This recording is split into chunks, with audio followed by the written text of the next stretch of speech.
Three of Communist China's big state-owned enterprises, SOEs, are part of a bidding war underway for Starwood Hotels and Resorts Worldwide, the parent group that owns iconic high-end hotel brands Sheraton, Westin, St. Regis, and W Hotels.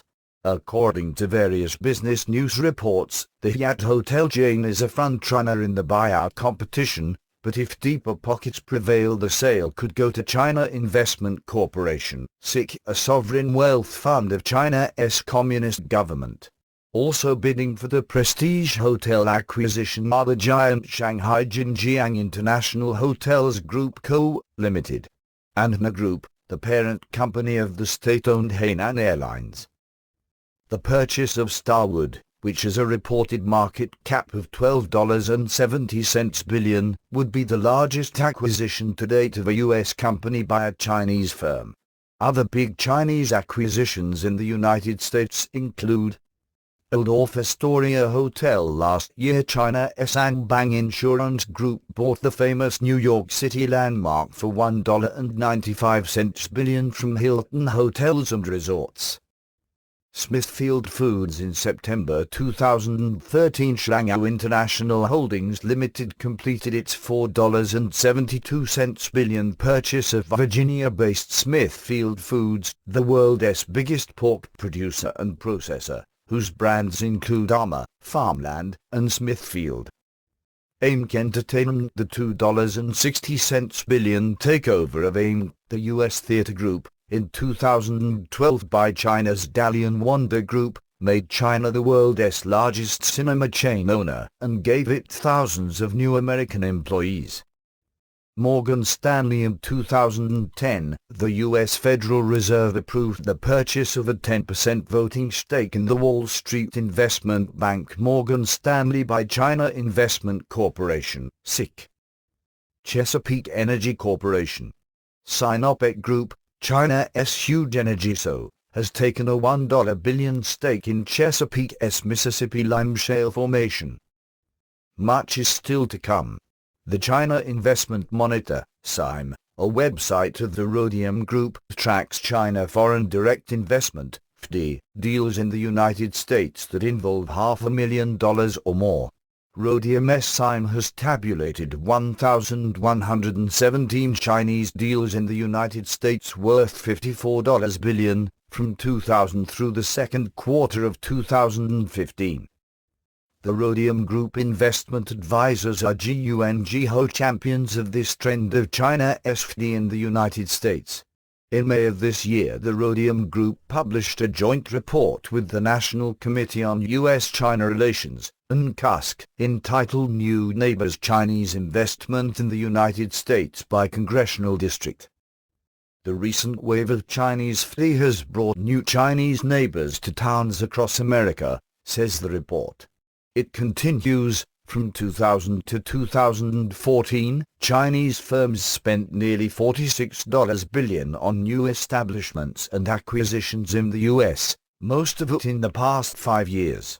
As of the end of 2014, we count 1,583 establishments by Chinese firms in the U.S., stretching across all regions of the country. The benefits of Chinese capital are distributed nationwide, not just in high-income parts of the country. According to New Neighbors, the recent U.S. expansion of Chinese companies means more than 80,000 Americans are on Chinese company payrolls, up from fewer than 15,000 5 years ago. These figures do not include indirect employment during construction or at suppliers, which would add tens of thousands of additional jobs. The folks at Rhodium/NCUSC see nothing but roses coming from this rosy, cozy, growing relationship.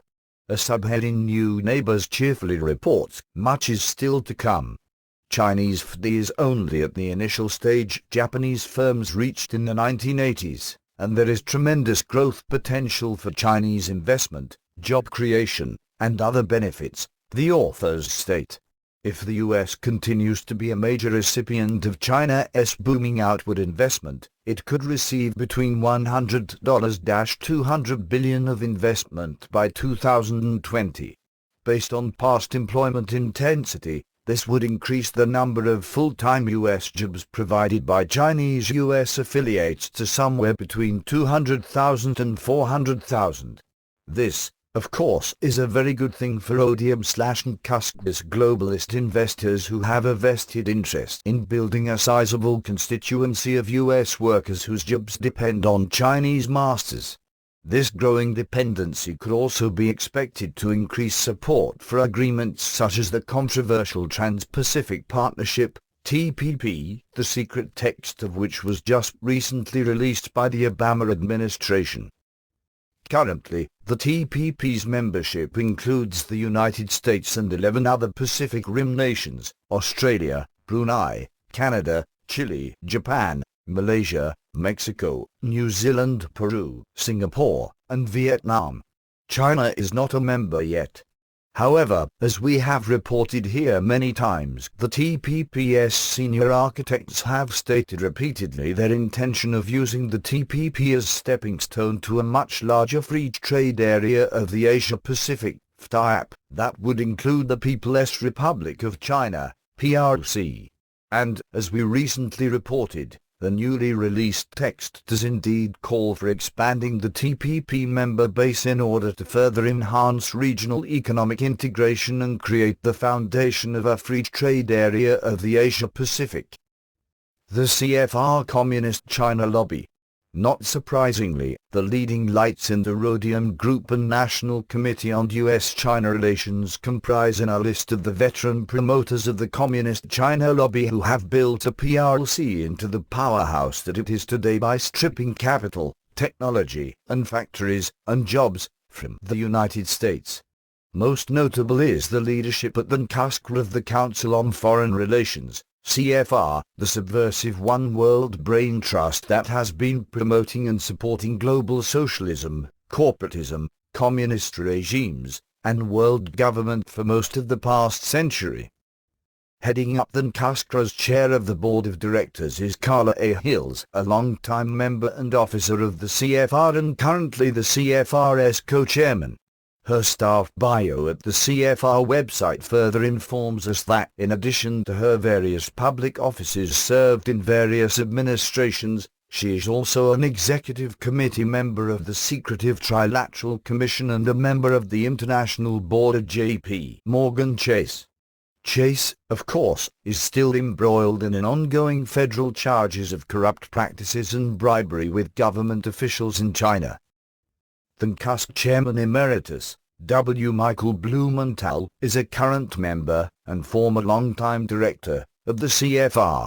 The Vice Chairs of the National Committee on U.S.-China Relations Board of Directors are Morris R. Greenberg, CFR, Thomas H. Kian, CFR, Henry A. Kissinger, CFR, Nicholas R. Lardy, CFR, Joseph W. Pruitt, CFR, William R. Rhodes, CFR, J. Stapleton Roy, CFR, James R. Sasser, CFR. HMMM. 8 out of 8. The CFR elitists are batting 1,000 for the Cuscus Board's vice chairman slots. The treasurer, Keith W. Abel, and secretary, I. Peter Wolf, are also both CFR members.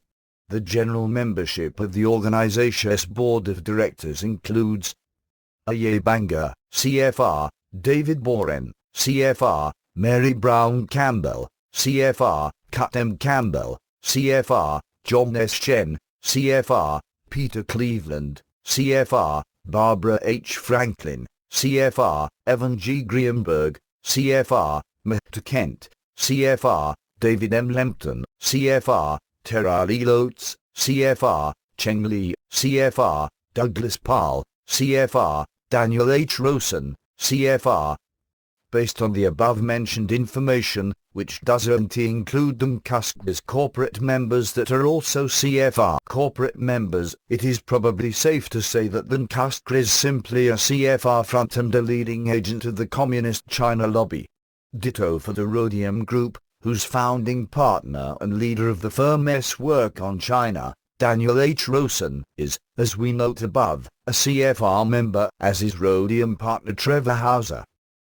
The Cuscus and Rhodium positions on doing business with the PRC, including their casual dismissal of security concerns, are virtually identical with those expressed in official publications of the CFR, as for instance, in the CFR's 2012 Policy Innovation Memorandum No. 13, Fostering Greater Chinese Investment in the United States. The above policy memorandum was written by David Marchik, CFR, a managing director of the Carlyle Group, the investment behemoth with a reported $195 billion in assets under management. Carlyle, which boasts many former White House, State, Defense, and Treasury officials, Democrat and Republican among its alums, George H.W. Bush, Frank Carlucci, James Baker, III, Mac McLarty, etc., is big on business with and in China. A blog by CFR senior fellow Edward Alden promoting the Marchik-Carlyle CFR memorandum agrees with Marchik that the United States needs to start by making it clear that this country actively wants and will encourage Chinese investment, and by working with China to eliminate misperceptions and clear away unnecessary obstacles where they exist. The CFR's Alden also makes it clear that he is on board with the Rhodium/Tusk strategy of building support for greater U.S.-China economic convergence by building financial interdependence and domestic lobbying forces at the congressional district level. Alden writes, "The experience with Japan is instructive. Trade relations with Japan soured badly in the 1980s when exports surged even as Japan's market remained largely closed to U.S. products. While Japan has never done much to open itself to imports, trade relations with the United States improved after Japan began investing heavily in this country, building cars and other products and creating good-paying jobs. As a result, members of Congress with large Japanese investments in their districts began defending those companies when trade disputes would arise. The same needs to happen with China. David Marchik's paper offers a blueprint for where to begin. Despite frequent China bashing by both Democrat and Republican politicians, most of the heated rhetoric is just that, empty rhetoric aimed at placating domestic constituencies.